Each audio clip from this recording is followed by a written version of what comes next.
Hello guys, welcome back to my mini blog. আজকে তোমাদের সাথে শেয়ার করছি ওর ভাত খাওয়ার দুষ্টামিটা। দেখো ও ভাত খেতে খেতে কতটা দুষ্টামি করে।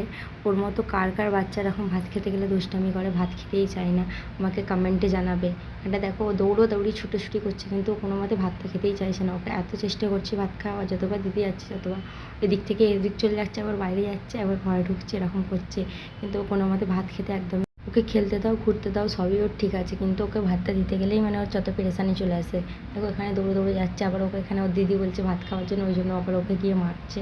ওকে মেরে আবার এখানটা বাইরে চলে আসছে। ও বাইরে গিয়ে এখানে আর একটা দিদি আছে, মানে ওকে ভাত খাতে গেলে অনেকজনের দরকার, আমার একার দ্বারাই হয় না। এখানে একটা দিদি আছে, তাকে বলছে যে চল, এখানটায় তাকে ওঠাতে চাইছে ও, মানে যাতে না খেতে হয়। তাও আমি ওকে চেষ্টা করছি, ওকে ছাড়ি না, অনেকক্ষণ ধরেই চেষ্টা করছিলাম যাতে খায়, কিন্তু ও একদমই খেতে চাইছিল না। এখানটা দেখো লাস্ট পর্যন্ত ওকে আমি খাওয়ার চেষ্টা করছি, ও এখানে ওর দিদিকে নিয়ে বাইরে যাওয়ার চেষ্টা করছে দেখো। তারপর যখন হচ্ছিল না, ও উপরে উঠে যাওয়ার চেষ্টা করছে, কিন্তু তখনও আমি ছাড়িয়ে নেবো জোর করে খাওয়াতে যাওয়ার জন্য। ও কান্না চালু করে দিয়েছে এখানটায়। তারপরে ওখান থেকে ঘরে চলে আসছে। ঘরে এসে দেখো গাইস এখানটায় পা মেলে দিয়ে বসে কাঁদছে।